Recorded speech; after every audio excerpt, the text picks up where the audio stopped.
สบายดีเช้าวันพุธตื่นเช้ามา6 โมงมาเฮ็ดกาแฟกินกับพ่อเจ้ากำลังต้มน้ำกาแฟอยู่ข้อยก็เก็บถ้วยเก็บบวงข้อยเมียนได้ห่างหาไว้ดั้งอันใหม่ใส่เนาะอันข้อยมักเลยนี่พ่อเจ้าถ้วยอันนี้ถ้วยอันมันเบาๆแล้วมันตกมันก็บ่แตกเลยข้อยก็บ่ได้ลองมึงเนาะ ร้องมึงพวกเจ้าเองก็จะว่าตัวมันตกแล้วมันบ่แตกมันก็สิบ่แตกจ้ะเนาะเพราะว่าถ้วยบวงเครื่องจองของข่อยตั้งแต่ข่อยแต่งงานมันก็ยังคือเก่าอันถ้วยน้อยๆที่บ่ของเมืองลาวหั่นข่อยก็ยังเสียดายอยู่ข่อยจะเก็บมันไว้ใส่เกี่ยวอันบัดนี้ข่อยเก็บถ้วยเก็บบวงแล้วข่อยก็มาเฮ็ดอันกาแฟมาปั่นกาแฟมากาแฟนะอันข่อยซื้อมาแต่เมืองลาวข่อยซื้ออยู่อันเดินบินนั่นแหละตอนที่ว่าสิขึ้นนนอันซื้อมาแล้วตั้งแต่เดือน4ข่อยก็ยังบ่ทันได้กินเพราะข่อยกินตัวดาวกาแฟก่อนเนาะข่อยหากก็สิมาได้กินนี่แหละมันก็เกือบสิได้ครึ่งปีแล้วเป็นสิเข้าปีนึงแล้วเนาะอีก2 เดือนนี้ก็เข้าปีนึงแล้วเด้ข่อยหากก็สิมีเวลาเอามาเฮ็ดกินเอามาปั่นก็หอมๆเด้อพวกเจ้าบ่ได้น้อยนานกาแฟ Starbucks เด้อกาแฟ Starbucks นี่พวกเจ้าเข้าไปอันช็อปเขาเจ้าน่ะโอ้หอมเด้อพวกเจ้าอันกาแฟลาวเฮานี่ก็หอมก็คล้ายๆว่ามันบ่หอมหลายเท่าของเขาก็มันก็คล้ายๆว่าเว้าแล้วก็ไข่เป็ดไข่ไก่นั่นแหละความหอมของกาแฟลาวเฮาเห็นอันคนไทยเขาเจ้าก็โฆษณาซอยอยู่เขาเจ้าว่ากาแฟลาวเฮานี่แซ่บกาแฟไทยก็แซ่บกาแฟเวียดนามก็แซ่บอันนั้นบริเวณว่าค่อยไปปากซ่องค่อยก็อยากไปเบิ่งกันบ่อนเขาเจ้าปลูกกาแฟนี่แหละหากบ่มีโอกาสได้ไปเห็นแต่ตอนนั้นได้ไปเห็นแต่สวนผักปลอดสารพิษอันนั้นบ่มีเวลาเพราะว่าไปกับอันพี่น้องเพิ่นพาไปยามใดก็ได้ไปมายามใดก็ได้มานะก็ขอบใจเพิ่นที่เพิ่นพาไปเนาะถ้าบ่มีเพิ่นก็คือสิบ่ได้เห็นเพราะว่าไปเองบ่เป็นเด้อันนั้นมีอยู่อันนั้นสตางค์นั่นน่ะแต่ว่าความสามารถบ่มีอันนั้นบ่ฮู้ว่ามื้อใดบ่ค่อยสิได้มีความสามารถไปเองอยากไปนอนใส่ก็นอนอยากไปกินหยังก็กินนะขี่รถไปตามหนทางเห็นหยังก็จอดกินคำใส่ก็นอนหั่นแบบนั้นหั่นน่ะพ่อเจ้าชีวิตบ้านปลายแล้วอยากเฮ็ดแบบนั้นนะน้าสาวข่อยกับน้าบ่าวข่อยเพิ่นก็เฮ็ดแบบนั้นแหละเพิ่นก็หนทางสบายอันนั้นบ่มีโรคภัยไข้เจ็บแล้วก็หนทางไปเที่ยวเนาะพ่อเจ้าเนาะอันข่อยก็หวังว่าในปี2 ปีก็สิได้มีโอกาสไปเที่ยวแบบนั้นอยู่อันกำลังทอนเงินทอนคำไว้ก่อนพวกเจ้า อันหาเงินทอนคำไว้ก่อนได้นี่ไปสิได้มีโอกาสได้ไปคือเพิ่นเนาะอันนั้นเฮ็ดกันกาแฟเนี่ยเฮ็ดอันบูดกินเองนี่นะมันก็แซ่บเลยเนาะบัดนี้ข่อยเมื่อเมืองลาวข่อยไปกินกาแฟเขาเจ้าห้องมันหยังก็ black coffee with honey and lemon มะนาวกับน้ำผึ้งเนาะอันกาแฟเย็นหั่นนะอันนั้นข่อยก็ไปติดใจตัวนั้นอันนี้ข่อยละมาบ้านแล้วข่อยละมากินแต่กาแฟดำใส่บักนาวกับน้ำผึ้งเพราะว่าออกเบิ่งอยู่ในYouTube ในหยังก็ว่ามันดีสำหรับร่างกายเฮาถ้าเฮาไปกินพวกครีมพวกหยังมันตุ้ยแต่ความตุ้ยข่อยก็ยังมีอยู่แต่ว่าก็คล้ายๆว่าซอยไปเนาะถ้าเฮาบ่กินพวกนมพวกเนยแล้วมันก็มันตุ้ยมันก็ตุ้ยน้ำอื่นก็ยามัน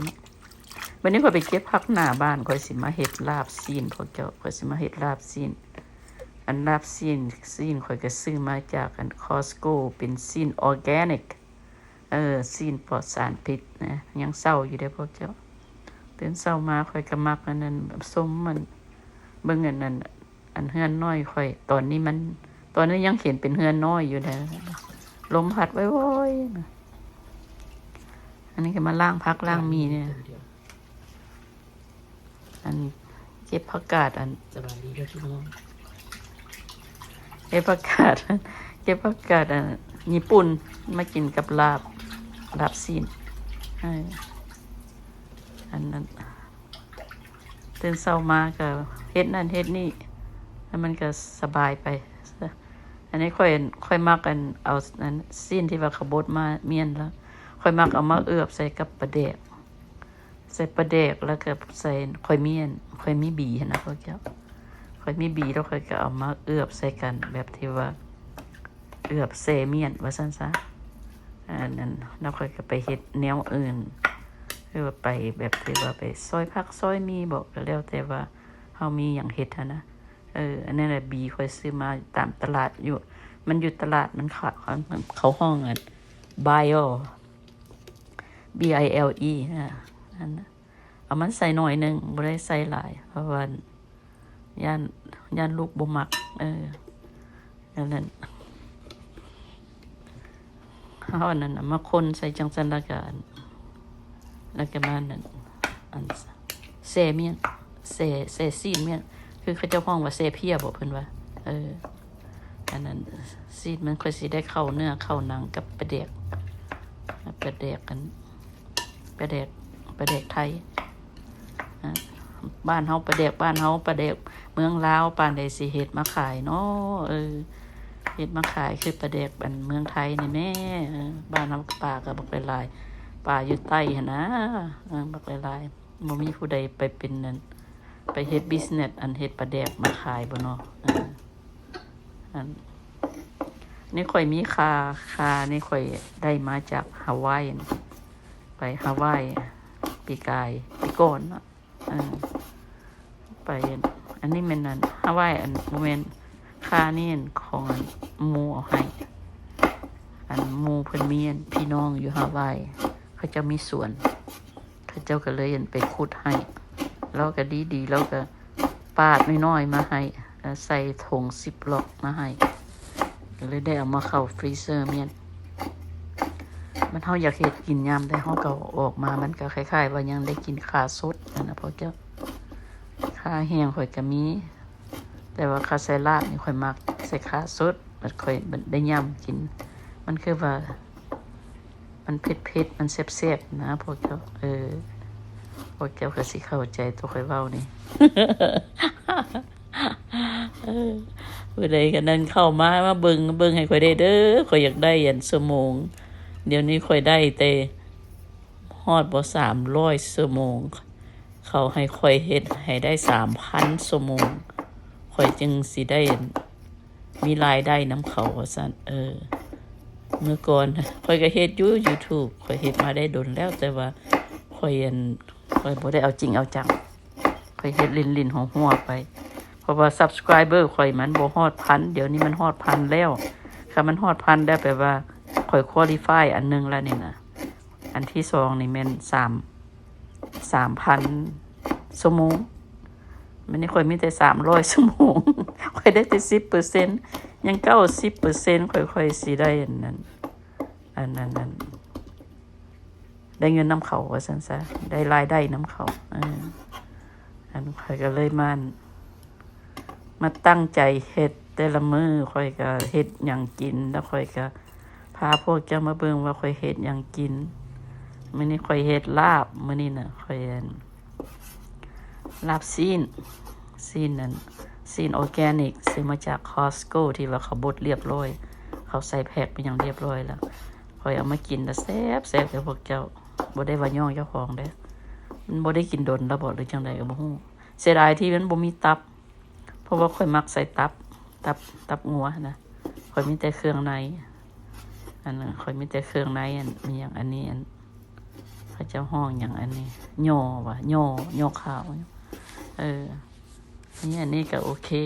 มันยำกุดดีอันนี้ก็ได้ค่อยก็เอามาต้มมาล้างแล้วค่อยก็เอามาซอยใส่ซีนนี่แหละค่อยก็ นตะกี้หันมันมีอันมีหยังมีม้ามวะม้ามก็แซ่บเลยเนาะเมื่อก่อนหันมีเดี๋ยวนี้บ่มีแล้วเขาบ่ขายละม้ามมันก็สิบ่ปลอดภัยสำหรับผู้บริโภคบ่เขาค่อยบ่มาขายบัดตับกับยอนี่โอ้ยหลายโพดอันนั้นยอแบบอันเป็นบางๆเขาจะห้องผ้าขี้ริ้วกันนะอันนั้นก็หลายอันนี้นี่เขาขายอยู่คอสโก้ก็มีแพงเด้เขาขายอยู่คอสโก้ก็แพงมันเป็นแพ็คประมาณโอ้อันนั้น$30เพิ่นสิบอก2แพ็คนะค่อยก็ซอยแล้วค่อยก็มาเอาบักเพชรกับข้าวคั่วมาเอือบใส่น้ำกันไปแต่ละขั้นตอนนะพวกเจ้าอันนั้นสิใส่ลายกับย่านมันเผ็ดอันนั้นพอบ้านก็เลยได้ใส่หน่อยหนึ่งแล้วจะห่อนเอาบักเพชรมากับเอามันข้าวคั่วนี่ค่อยก็คั่วแล้วค่อยก็เอาเข้าฟรีเซอร์เมียนอันบักเพชรคั่วแล้วค่อยก็เอาเข้าฟรีเซอร์เมียนคือกันเพื่อว่าให้มันนั่นมันบ่ให้มันระเหยความหอมหั่นนะพวกเจ้าแล้วใส่สิแล้วค่อยก็มาคนให้มันเข้ากันแล้วก็เซเมียนอีกเซต่อไปอีกเซต่อไปแล้วค่อยมักซอยผักหอมผักบัวค่อยต้องมาอัดอันนั้นอธิบายเลยว่าคุยกับพวกเจ้าตามหลังเพราะว่ายามค่อยเฮ็ดหั่นค่อยเนี่ยมันยังเศร้าอยู่ยังบ่มีอารมณ์อยากเว้าหั่นนะพวกเจ้า บ่มีอารมณ์อยากเว้าตั้งแต่คิดหยังก็บ่ออกว่ามันก็เลยบ่ฮู้สิเว้าหยังบัดมาอัดมาหยังมาตัดโตมีหยังแล้วค่อยมาอธิบายให้พวกเจ้ามาคุยมาลมกับพวกเจ้าให้ได้ฟังกันบางเทื่อ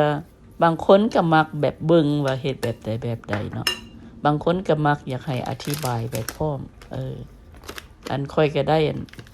ค่อยไปเปิดตู้ค่อยไปเห็นมันนี่หยังก็มักลิ้นไม้ค่อยก็มานำตั้งแต่ค่อยเมื่อวังลาวพุ่นแหละค่อยก็เล่นนั่นคิดออกมาแซ่กินกับลาบซีนนี่มันก็ยังบ่เข้ากันทอกับลาบเหลวเนาะมักลิ้นไม้นี่เข้ากับลาบเหลวเนาะลาบเหลวลาบกุ้งลาบปลาแต่ว่ามันเป็นลาบแล้วค่อยจะเอามาเฮ็ดกินจ้ะมันโดนหลายแล้วจังได๋มันก็สิบ่มีรสชาติอันนี้ก็แจ้งขึ้นมาแดแล้วบัดนี้นะตะเวนออกมาแล้วพวกเจ้าอันหลังบ้านนั่นตอนเช้าก็ลมส่วนอันนั้นมันลมนี่มันก็ลมมาเป็นระยะมันนี้ค่อยสิบัดนี้ค่อยมาเอาแป้งนัวใส่ได้พวกเจ้าค่อยก็ย่านลื่นคนอื่นเนาะเห็นคนอื่นเขาเจ้าก็ใส่แป้งนัวค่อยก็อยากใส่แป้งนัวค่อยก็บวงน้อยๆหั่นล่ะเบิ่งมันคือหลายแท้เนาะพวกเจ้าอันนั้นเบิ่งจังซี่นี่คือว่าหลายอันบวงน้อยๆนั่นน่ะอันนั้นเอามาใส่เพราะให้มันคือว่าซั่นซะเพราะให้มันนั่นเขาเจ้าก็ว่ากินแป้งนัวมันก็บ่เป็นหยังดอกก็ใส่น้อยนึงก็บ่ต้องไปใส่หลายว่าซั่นเห็นเขาเจ้าว่าใส่หลายแซ่บหลายก็ยาเขาเจ้าอยากใส่หลายแซ่บหลายก็ให้เขาเจ้าแซ่บหลายเพราะว่าแซ่บหลายมันก็บ่ดีแซ่บหลายเฮากินหลายมันก็ตุ้ยหลายเนาะพวกเจ้าเอาให้มันแซ่บหน่อยนึงกินพอให้มันอันนั้นหายความอยากอิ่มแล้วก็พอเนาะพวกเจ้าอันกินเพื่อสุขภาพอันนี้ใบขี้หูดค่อยไปเก็บอยู่หน้าบ้านค่อยก็มาหมักแบบซอยน้อยๆคันมีใบขี้หูดที่ว่าต้องได้ใส่ใบขี้หูดนี่ค่อยสิหมักซอยน้อยๆเพราะว่าคันมันใส่เป็นใบแล้วมันย่ำยากนะพวกเจ้ามันก็งามอยู่อันที่ว่าเบิ่งแล้วมันก็เป็นตาแซ่บใส่อาหารใส่หยังแต่ว่าบัดเฮามาย่ำมันย่ำยาก เพราะว่ามันเป็นใบเนาะข้าวซอยน้อยๆสิแล้วมันก็ย่ำง่ายมันก็กินได้สบายซั่นซะมัน ความคิดของข่อยได้นี่อันน้อยเท่าใดแห้งคักน้อยเท่าใดแห้งดีอันขาดบ่ได้แล้วใบขี้หูดนี่พวกลาบพวกก้อยพวกอันอ้ออันเป็นแกงแล้วต้องเป็นแกงไทยแกงยำต้มยำใครแกงบ้านเฮาเด้อส่วนน้อยสิใส่ใบขี้หูดเขาว่าแกงมันแกงปลาแม่นบ่แกงปลาแกงไก่อันไข่อันใบขี้หูดนี่ส่วนหลายมันลาบกับอ้อเนาะกับอ้อในการนั้นหอมป้อมค่อยปลูกได้ต้นหนึ่งหน้าบ้านมันใหญ่อยู่ก้านมันก็ใหญ่ไปเด็ดมา 2-3 งามันก็หอมจะได้เอามาใส่กับมันผักหอมป้อมที่ซื้อมาจากตลาดหอมป้อมซื้อมาจากตลาดก็บอกงามหักบ่มีกินเลยบ่มีกินเลยเป็นกันเลยเอามาผลใส่น้ำกันนะกับผักกันค่อยซื้อผักหอมปีมาค่อยก็ว่าสิมาใส่ลาบนี่แหละมันในตู้เย็นค่อยมันละเย็นหลายหอมปีค่อยกลายเป็นอันเป็นน้ำเป็นน้ำเป็นมันแข็งหั่นนะมันมาดเป็นน้ำก้อนแล้วมื้อนั้นค่อยเอามากินกับตำบักหุ่งอันก็เลยบ่ได้ไม่ใส่มาใส่ลาบซ้ำมันจะไปเก็บผักบัวหัวน้อยอยู่หน้าบ้านคือกันบัวหัวใหญ่ของตลาดก็มีบัวหัวน้อยอยู่บ้านก็มีใส่ผักหอมหลายๆมันก็แซ่บเลยเนาะพวกเจ้าเนาะค่อยมักใส่ผักหอมหลายๆค่อยบ่มีหอมเกี่ยวค่อยมีใส่ผักแพรวของค่อยก็เกือบน้ำก้อนกินคือกันเพราะว่าก็คือว่าไว้ตู้เย็นข่อยมันเย็นหลายข่อยบ่ได้ลดความเย็นลงมันเป็นดิจิตอลข่อยยังบ่ได้เบิ่งได้อ่านเป็นคอมพิวเตอร์เบิดข่อยก็เลยบ่ได้ไปแปลงบ่ได้เบิ่งมันก็เลยพักข่อยก็เลยเย็นเป็นน้ำก้อนหมดถ้ามันเป็นพวกอาหารที่ว่าเฮาเข้าตู้เย็นเหลือละดีเพราะว่ามันเย็นดีมันก็บ่เสียมันนั่นก็พักแพ้วค่อยมันก็เหลืออย่างนั้นค่อยซื้อมามัดหนึ่งครึ่งหนึ่งเฮ็ดไปแล้วครึ่งหนึ่งค่อยเอาใส่อย่างมื้อนั้นค่อยเอาใส่ลาบบ่ใส่หยังมันได้เหลือครึ่งหนึ่งค่อยก็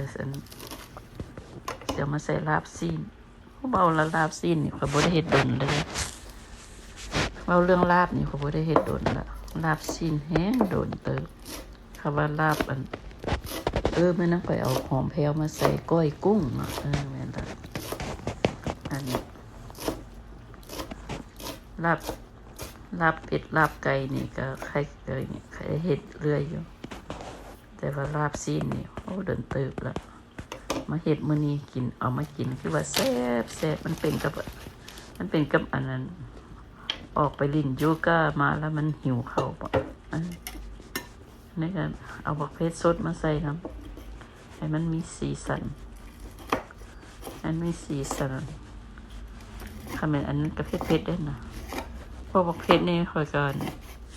ซื้อมาแล้วค่อยก็ล้างดีๆแล้วค่อยก็เอาเข้าฟรีเซอร์เนี่ยข้าเฮาไว้นอกหันก็มันกินบ่ทันเด้กินบ่ทันแล้วมันก็เน่าทิ่มเบิ่งซอยข่อยเด้อพวกเจ้าข่อยสิได้หลายได้น้ำเขาไวๆซอยเชซอยเมคคาเมนซอยเว้าหยังนั้นมีหยังแนะนำก็บอกมาสิว่าข้าสิบอกข้าสิว่าสิให้ไปเฮ็ดหยังอยู่ไสหั่นบางเทื่อข่อยก็ไปบ่ได้เด้ ข่อยได้แต่อยู่บ้านนอกจากแต่ข่อยออกไปหันไปนี่ข่อยก็สิถ่ายให้พวกเจ้าเบิ่งนำแต่ว่าบอกให้ข่อยว่าโอ้ไปถ่ายตัวนั้นมาให้เบิ่งแด้โอ้ไปถ่ายตัวนี้มาให้เบิ่งแด้บางเทื่อข่อยบ่สามารถเฮ็ดได้คันแม่นข่อยเฮ็ดได้ข่อยก็เฮ็ดได้ข่อยเฮ็ดให้ ถ้าข่อยบ่สามารถเฮ็ดได้ข่อยก็เฮ็ดให้บ่ได้เว้าซื่อ เฮ็ด ๆ กิน นี่ แล้วก็ออกมาคนน้ำผัก อันนี้เฮ็ดลาบเรียบร้อยแล้วข่อยก็ออกมารดน้ำผักข่อยก็เห็นว่าเกิดดอกไม้ข่อยโอ้ยงั้นนะ มันนั่นบ่เป็นอยู่แต่ว่า มี2 3 4เต้า มันทำ อะไร ได้ห นี่ ดมันได้ละเพราะฉะนั้นก็ตายเนาะ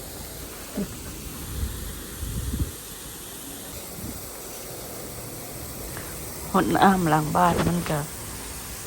นี่มัน ผ่อนคลายเนาะพวกเจ้าอันนี้ผักโสมนี่ก็มาแกงก็แซ่บเด้อพวกเจ้าแกงใส่กับอันกุ้งแห้งหั่นนะกุ้งแห้งแล้วก็เอาเส้นร้อนใส่มันสิแซ่บแล้วก็หดทั้งใบมันเพราะว่ามันนั่นลมพัดมาแล้วขี้ฝุ่นมันยามเฮามาเก็บเอาไปแกงมันก็บ่มีขี้ฝุ่น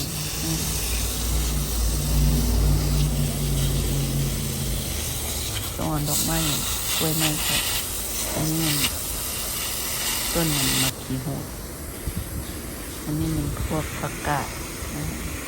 พวกผักกาดมันหอมป้อมอันนี้มีกระถางหนึ่งหอมป้อมกับผักกาด3 กระถาง4 กระถางปลูกไว้พอได้เก็บกินหลังจากผักกาดแล้วก็ได้เอาบักทั่วบักแตงลงอันนั้นก็เลยเดือน2 เดือน3 เดือน4เพิ่นแหละค่อยได้เอาลงกินพวกนี้เบิดแล้วก็ค่อยปลูกมันนี่ค่อยพาพวกเจ้าออกมานอกนะ โยกะ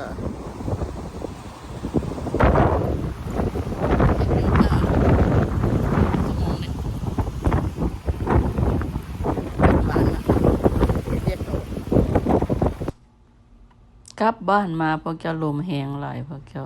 เฮือนน้อยค่อยจนว่าล่มเพราะว่ายังบ่มีเวลาสิไปตอกเฮือนน้อยใส่พื้น